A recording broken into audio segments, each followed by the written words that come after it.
Bolsonaro. Então, vamos para frente. Perfeito, eu estou ouvindo aí um pouco a voz, acho que dos seus filhos, né? O senhor precisa ficar um pouco, precisa atender eles de alguma forma ou está tudo bem? A gente pode continuar a entrevista? Eu acho que está tudo bem agora. Princesa. Se precisar de 2 minutos não tem problema, eu também sou pai, eu sei que nessas horas a gente tem que priorizar os nossos pequenos. Podemos continuar então? Minha esposa chegou aqui, estou agora crescendo a minha dívida matrimonial porque ela vai cuidar das crianças. Perfeito, então continuamos falando sobre política. Eu queria continuar um pouco no tema do Tarcísio, o senhor fez agora um elogio a ele, mas em entrevista recente aqui ao Poder, o seu pai disse que suas críticas ao Tarcísio no passado eram imaturas. E depois, segundo as mensagens divulgadas pela Polícia Federal, aparentemente o senhor ficou bastante incomodado. Como é que está essa situação agora? Já está tudo tranquilo com seu pai, com relação ao Tarcísio? Em que pé que está a situação e a relação de vocês? Primeiro, isso mostra a cara da Polícia Federal do Alexandre de Moraes, né, vazando conversas privadas entre pais e filhos. Né? Primeiro, é uma conversa de 2 homens, entre nós não tem frescura. Né? A única vez que eu tratei meu pai daquela maneira foi naquela mensagem. Né? Infelizmente veio a público, é algo que eu não me orgulho, obviamente, é o meu pai, mas eu estava dando uma sacolejada nele ali. Porque não faz sentido a gente fazer todo esse trabalho que a gente está fazendo, aliás, não é só o Eduardo Bolsonaro, tem mais gente envolvida, como por exemplo o Paulo Figueiredo, e ele fazer críticas daquela dali. Então eu peguei ele num canto e conversei com ele, ué. E ele também conversa comigo da mesma maneira. Então, eu acho que aquilo dali é uma conversa de pai para filho, e eu estou mostrando para ele que o filho dele, que ele trocou as fraldas, já não é mais uma criança. Né? Tenho 41 anos, estou no meu 3º mandato, sou advogado, policial federal, tenho 2 filhos, casado. Então é natural que o pai, por vezes, queira, né, fazer essa tutoria do filho ad eterno. Porque, obviamente, os pais têm muito mais experiência do que os filhos e eles querem o melhor para os seus filhos. Mas chega um determinado momento que a gente tem também, né, pernas próprias, nós somos responsáveis pelas nossas condutas, e ali eu estava tendo uma conversa mais na chincha com ele. Obviamente, a minha crítica com o Tarcísio todos sabem, né? O Tarcísio ele sempre acreditou num caminho mais pelo diálogo. Eu não acreditava nesse caminho do diálogo porque a gente estava sem poder de barganha nenhum. A gente estava, como Winston Churchill falava, com a cabeça na boca do leão. Então o que a gente fez aqui? A gente colocou artilharias voltadas para o violador de direitos humanos Alexandre de Moraes, e depois que ele foi sancionado, isso causando um efeito intimidatório no seu entorno, tirando a cabeça da boca do leão, aí sim você fica num momento melhor para negociar, que é o momento que a gente está tendo agora. Agora a gente tem com o que barganhar, a gente tem com o que trabalhar. Então agora é o momento da gente sentar e conversar. E aí chega num ponto em que o Tarcísio chega para somar. Então, seja muito bem-vindo, né, governador Tarcísio. Fico feliz com as suas movimentações. Para mim, pouco importa a motivação dele. O que vão cogitar de se ele está trabalhando por conta disso, se ele foi motivado por aquilo, isso daí já não me interessa. Acho que até uma boa pergunta a ser feita para o governador Tarcísio e cada um que faça o seu julgamento. E agora o foco é na anistia ampla, geral e irrestrita, senão nem pode ser considerada anistia. Então, pessoal, é óbvio, né? Ele quer que o Tarcísio se dobre ao bolsonarismo, eles não confiam no Tarcísio de jeito nenhum. Para eles, o Tarcísio não passa nenhuma confiança, né? Porque deve ter havido alguma coisa lá, mais interna deles, que a gente nem sabe, porque ele não é da família. Talvez, tendo o nome Bolsonaro, seja uma coisa mais razoável para que seja pertencente à dinastia, né? Então a gente vê que é uma empáfia dessa Orcri, onde todo mundo tem que se encaixar de forma a aceitar, meio de forma coercitiva, né, a questão da anistia, e pro Tarcísio ele teve que demonstrar essa fidelidade canina, né, ao bolsonarismo, porque para eles estão com o pé atrás com ele, né. Ainda ele não me pareceu muito claro que ele vai ser ele, e eu acho que aparentemente a família não quer que não seja outra pessoa, a não ser que seja uma pessoa ligada à família do Bolsonaro, ou mais precisamente os filhos dele. Inclusive esse Eduardo, ele queria ser o presidente. Uma chapa jamais ia querer ser o vice do Tarcísio, né? Apesar que eles talvez queriam fazer isso com ele. Ele fala também sobre a questão que ele falou com o pai, chegou na chincha e tal, quer impor um pouco da sua adultização, né? Que agora essa palavra está bem conhecida. E uma coisa que eu prestei bastante atenção é que ele fala sobre diálogo, né? Que o Tarcísio gosta de conversar com as pessoas e não atacar. Ele demora um pouco para reagir, né? Ele reage um pouco tardiamente. Ele não tem essa postura muito firme ou até mal educada do bolsonarismo de não ter tato, não ter meio termo. E eu acho que é isso que faz ele se distinguir, talvez, do aquele bolsonarismo mais radical, aparentemente, na aparência, né? E parece que só agora eles estão vendo ele se adequando a essa obrigação para poder ser um novo candidato. Então ele está se encaixando nesse esquema que os bolsonaristas querem, que o Bolsonaro quer, para ser como eu falei, né, um cão fiel. É o que ele quer fazer com o Tarcísio, um cão adestrado a eles. E como eles querem fazer com toda a justiça, com o STF, fazer de forma coercitiva, com que obedeçam suas regras, como uma máfia, né? Não é um grupo político, é uma máfia. E fora a chamada dele, né, narcisística, machista com a mulher dele, meio que agoniado com os filhos dele, né? Mas foi uma entrevista chapa branca. Não dava pra esperar outra coisa desse entrevistador. É isso aí. Agora, se não estiver me falhando a memória, que levou à saída do ministro Ernesto Araújo. Mas o seu ponto é interessante, Guilherme, por quê? Porque falam que o Bolsonaro é genocida porque ele não comprou vacina. Ora, ele comprou mais de 600 milhões de doses de vacina.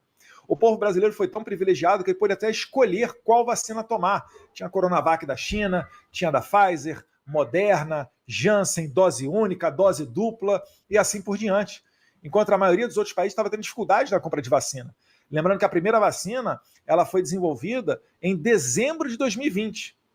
E a primeira que foi dada no Brasil foi no mês subsequente, em janeiro de 2021, logo após a Anvisa autorizar o uso da vacina.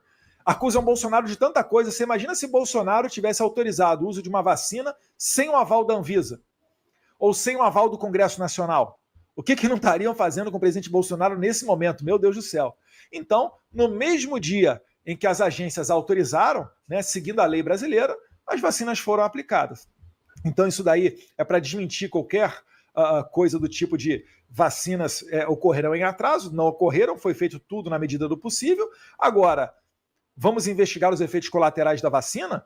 Porque se você for a fundo nisso, você vai ver que os genocidas são as pessoas, né, que não se... Genocidas não, eu diria o seguinte, as pessoas que fizeram seres humanos de cobaia foram as pessoas que tiveram, né, esse apoio para a vacinação obrigatória. Esse é o único ponto que vai divergir Bolsonaro desses críticos, entre aspas. É que Bolsonaro falava, aqui estão as vacinas, toma quem quiser. Enquanto essas pessoas, sabe-se lá por quais motivos, queriam forçar uma vacinação obrigatória. Pergunto, será que o Lula e o governo Lula, todo mundo ele tomou a vacina? Inclusive seus ministros da saúde? Eu acho que hoje todo mundo sabe a resposta. Eu fiquei bastante chocada que ele ainda insiste, né, que o pai dele foi o salvador da pandemia, quando claramente ele não foi o salvador da pandemia. Inclusive tem uma briga histórica com o STF, na época o governador do maior estado populoso do Brasil, né, São Paulo, o Dória, de que ele disse que não iria entregar vacinas, era contra a criação da Coronavac, enquanto o Dória estava produzindo, e disse que ia vacinar São Paulo, e conseguiu, quer dizer, graças a ajudas de intervenções da Suprema Corte e dos estados, porque o Bolsonaro não queria lockdown, não queria nada disso, o uso de máscaras, cloroquina a rodo. E mais cômico ainda ele botar a culpa das 700 mil mortes em todos os brasileiros que se vacinaram, né? Esse Eduardo não tem noção da gravidade dessas asneiras que ele está falando, que são criminosas que ele está falando. São asneiras criminosas, tá? Eu tô aqui para desmascarar esse cara, tá? Porque ele sabe muito bem que foram os governadores, o STF que fizeram, e a Anvisa que realizaram, né? E outros institutos, né, ligados ao instituto que criou a vacina, tá? E assim, acho que até foi no Butantan, não sei se eu estou enganada, também participou, enfim, que se não fosse com a ajuda desses governos, principalmente do governo de São Paulo, onde tem muita população, e outros também, a começar a vacinar as pessoas, Bolsonaro não queria vacinar, ele não queria comprar vacina, ele chamava de vacina a Coronavac da China. Então ele era um cara totalmente negacionista, e ele me vem com essa cara de pau culpar nas pessoas que se vacinaram. Ele não tem noção do que ele está fazendo, mas vamos lá, vamos continuar ouvindo as asneiras desse mentiroso quanto mais. E eu quero saber aqui o que vocês acham nos comentários, se vocês concordam comigo ou não.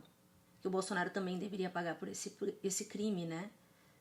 Dos mais de 700 mil mortos na pandemia. E coloca a culpa nas pessoas que se vacinaram. Isso aí é um absurdo. Um absurdo. Ainda fica acusando que pessoas do governo do Lula não se vacinaram. É bem típico dessa gente, né, gente? Lamentável. Enfim, sigamos. Questão geopolítica, a guerra da Rússia com a Ucrânia parece que chegou no impasse. O presidente Trump tentou encerrar a guerra e não conseguiu ainda chegar a um fim. No passado, o seu pai ele tinha uma relação boa com o presidente Putin, e o presidente Lula tem uma relação de muita proximidade com o presidente Putin. Como é que o senhor interpreta o papel do presidente Lula nessa guerra para tentar, de alguma forma, chegar ao fim da guerra na Ucrânia? O senhor acha que o presidente Lula está fazendo um bom trabalho, ou ele deveria se afastar do presidente russo de alguma forma e adotar a postura do Ocidente, que é a região do mundo com a qual a maior parte dos brasileiros se identifica? Eu acho que o Bolsonaro ele honrou a diplomacia nacional, mantendo a neutralidade do país. Ainda teve muita perspicácia para garantir os interesses brasileiros, seja com a Ucrânia, seja com a Rússia. Todos vão lembrar que depois da visita do presidente Bolsonaro, algumas dezenas de navios com fertilizantes vieram da Rússia para o Brasil, garantindo a nossa safra agrícola. Se isso daí não fosse feito, nós teríamos fome, nós teríamos desabastecimento no Brasil. Então, o presidente Bolsonaro ele fez aquilo que é a tradição da nossa diplomacia, que é a relação internacional sem foco no conflito local. Se você for tomar partido de tudo que acontece no mundo, você vai acabar que não vai fazer comércio com ninguém. Agora, o Lula, o que ele fez? Ele tomou partido. Ele está copiando o discurso russo. Ele não está se mantendo neutro, né? Isso daí acaba, por em certa medida, né, dragar o Brasil para o meio desse conflito. O Brasil agora está na boca das autoridades americanas, inclusive do presidente Trump, que tem dito que o Brasil tem comprado muito material russo, servindo para que o Putin financie a sua guerra, isso inclui certamente o diesel, e agora entra uma nova investigação sobre navios fantasmas com recursos russos vindo para o Brasil. Eu diria quase certo, né, que você tem navios russos abastecidos com combustíveis vindo para o Brasil, talvez de maneira indireta, talvez trocando a papelada desse navio em algum país intermediário, mas isso daí, se for resolvido, vai colocar o Brasil em sanções. E não vão ser sanções apenas ao Alexandre de Moraes, vão ser sanções para todo o país. Eu espero, né, que a gente tenha a chance de, antes de sofrer esse sacrifício, que a gente possa ter eleições limpas, justas e democráticas para conseguir trocar esse desgoverno, que prometeu picanha, não entregou nada, disse que acabaria com a guerra a invasão da Rússia à Ucrânia tomando cervejinha, até agora nada, e ainda mancha a imagem dos brasileiros ao apoiar grupos terroristas como o Hezbollah e o Hamas. Então, que Deus ilumine a cabeça das autoridades brasileiras e a gente possa ter o resgate da nossa democracia, a harmonia entre os poderes, para ano que vem trocar esse tudo e dar novos ares ao Brasil. Chega ao final essa edição do Poder Entrevista. Em nome do jornal digital Poder 360, eu agradeço ao deputado federal Eduardo Bolsonaro. Guilherme, eu que agradeço o espaço, né? Agradeço a sua audiência. Eu acho que esse programa aqui, o formato dele tem tudo para ir muito longe, né? Espero que fique preservada a independência e a liberdade da imprensa também, que é a base da nossa democracia, e assim a gente construa um país melhor. Né, que não existam temas tabus para serem tratados, como questão de vacina ou críticas às urnas eletrônicas, e o Brasil realmente seja iluminado, né, onde as pessoas possam ir para as ruas e redes sociais e expressar as suas opiniões sem medo, porque isso sim é que é saudável. Não pessoas dizendo a todo momento que as instituições é que fazem a democracia. Não, não, não, não. As nossas liberdades são direitos que Deus nos deu. Não foi nenhum burocrata de Brasília que nos deu esse privilégio, não. Um abraço a todos vocês. Fiquem com Deus. Aqui de uma última pergunta.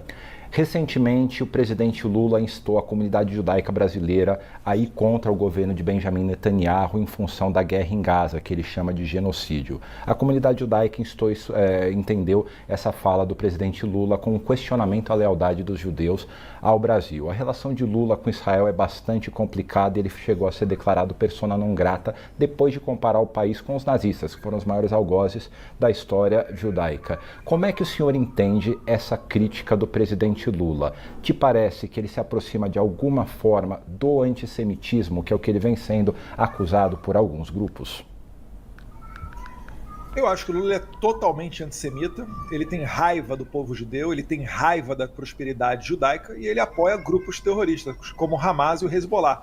Inclusive, no passado, ainda no seu segundo mandato, ele mandou alguns milhões de reais para o Hamas construir um hospital, sendo que todos sabem que não há qualquer tipo de controle para você saber se esses recursos foram aplicados na saúde. Ou melhor dizendo, todo mundo sabe que o Hamas faz o uso desses recursos internacionais para comprar bombas e outros artefatos, muitas das vezes é tecnologia militar vindo clandestinamente do Irã. Então, o Lula, se ele realmente quisesse resolver o problema da guerra, ele estaria apoiando Israel. Ele estaria trabalhando pela libertação de reféns. Isso daí tudo ocorreu, tem o quê? 2 anos atrás, a gente está indo para o 3º ano agora, talvez, se não me falha a memória, foi 7 de outubro. É inacreditável que ainda existam reféns. Teve um vídeo esses dias circulando de um homem, a foto dele saudável no passado, e a foto atual dele, o vídeo atual, era ele magrelo, parecia até alguém, Deus que me perdoe, num campo de concentração, cavando a sua própria cova. Além do mal físico, ainda tem o mal mental que coloca essas pessoas para sofrer. Isso sem falar nas mulheres que foram estupradas, queimadas vivas, pessoas que foram fuziladas por estarem numa festa rave, lá no 7 de outubro. Então, o Lula ele mostra a cara dele. Se nós quisermos realmente acabar com essa guerra, nós temos que acabar com o Hamas. O Hamas, ele fez um golpe de Estado na faixa de Gaza. A faixa de Gaza, só para que as pessoas entendam, é um território que depois de várias tentativas de paz, onde Israel oferecia territórios para o lado da Palestina e um lado para Israel, a Palestina sempre recusou, tá? Mas aí chegou um ponto, e estou falando desde os anos 30 para cá, até que chegou um ponto em que Israel, em 2005, de maneira unilateral, dá um território para a Palestina, que é a faixa de Gaza. Em 2007, o Hamas dá um golpe de Estado e expulsa o Fatah para o outro lado da Cisjordânia, atravessando Jerusalém. Então, hoje, o que você tem no Hamas? Você tem ali na faixa de Gaza uma ditadura terrorista, comandada pelo Hamas, enquanto que a autoridade palestina comandada pelo Hamas, enquanto que a autoridade palestina fica lá em Ramallah, na parte ali da Judéia, e fica ali ainda com o Fatah e, enfim, e um pouco do que resta ainda da sua política. Então, para você acabar com o conflito naquela região, você tem que neutralizar o Hamas. Eu acho que Israel está aproveitando a oportunidade para enfraquecer o Hamas, para enfraquecer o Hezbollah, e graças a Deus isso tudo veio ao tempo correto, paulatinamente, culminando com o bombardeio nas bases nucleares do Irã. Se tudo isso tivesse convulsionado ao mesmo tempo, o 7 de outubro, com a questão do Irã estar prestes a produzir a sua bomba nuclear, enriquecendo urânio a mais de 60%, e os ataques vindo do Hezbollah do sul do Líbano, Israel teria um momento muito mais difícil. Então, eu acho que o mundo deve um muito obrigado ao primeiro-ministro Benjamin Netanyahu, tá? A todo mundo que está fazendo parte desse governo, a IDF, que são as Forças Armadas de Israel, os seus bravos e jovens soldados, porque eles evitaram que Israel tombasse. E se Israel tombar, o próximo destino será o Ocidente. Eles falam, Israel, o pequeno Satã, Estados Unidos é o grande Satã. Mas para esses grupos radicais, que não se misturam com a maioria da fé islâmica, para esses grupos radicais, sim, eles têm uma guerra a ser feita contra todos aqueles que não são islâmicos, que são considerados por eles infiéis. Isso daí não dá para aceitar. O que esperar de um filho de um genocida, né? O que esperar de uma pessoa onde é amiga do Estado de Israel, do Netanyahu, desse polonês, Mileikowski, inclusive ele tem o mesmo sobrenome do Milei, que também é Mileikowski. Coincidência, né? Todos da extrema-direita também. Tá se dando mal o Milei, né? Tem o mesmo sobrenome do Netanyahu, que é Mileikowski, polaco, settler, ele é colono. Enfim, gente, o que dizer dessa pessoa? O que dizer? Falar do Lula pode ser contra o Lula, pode não gostar do PT, mas o cara é o único estadista do mundo que meteu a cara para falar desse genocídio que está acontecendo na Palestina, sabe? E nem vou perder tempo de falar dele, porque a gente já sabe como é que eles pensam, né? Eles são amiguinhos dessa gentalha, então esse também é um canal Chapa Branca que fica falando bem dele e tal. Então, só vou te dizer assim uma coisa pra vocês. Ele também falou aí, né, da Ucrânia, dizendo que o pai dele fez um acordo excepcional com a Rússia na época, né, se mantendo neutro, conseguindo os insumos de fertilizantes. É umas coisas assim que não tem nenhum sentido. O Lula tem que ter sim a atuação dele com a Ucrânia, ele tem, mas aparentemente na época ele rechaçou, né, o presidente da Ucrânia, o Zelensky, e agora ele tá pedindo ajuda para todo mundo, então Deus nos acuda. O Putin é um cara que se dá muito bem com o Lula, porque ele é do BRICS, então por média, by default, como a gente fala na média, ele vai tratar bem o Putin, não tem como tratar mal. A questão da guerra é uma questão deles lá, apesar que ele não concorda. E o Lula é um enorme, grande negociador. Pode falar o que quiser dele, ele consegue fazer negócio com qualquer presidente. Acho que o único presidente que está incomodando é o Trump, né? O Bolsonaro, né? O ex. Mas eu não tenho nem o que comentar, né? Porque esse governo do Bolsonaro foi um desastre, né? Nas relações internacionais, né? Nas relações de comércio internacionais, né? Com a OMC, tudo tremendamente fraco, tremendamente pária. Todo mundo se escondia dele, ninguém queria nem conversar com ele, nem apertar a mão dele. Então vocês lembram muito bem. Mas eu acho que é como ele fala, né? Eles defendem muito essa gente, se abraçam com Netanyahu, se abraçam com Trump, tudo gente da pior espécie. Eles se merecem, né? Mas a alegria da gente vai ser farta agora. No fim de semana a gente não vai mais precisar falar deles. A gente espera que isso aconteça, né, pessoal? Me comenta aqui embaixo, não esqueça de deixar o like, que dá um esforço danado de ter que ouvir esse cara. E se inscreva no canal, tá bom? Compartilhe. Beijo, boa noite, boa semana sem anistia.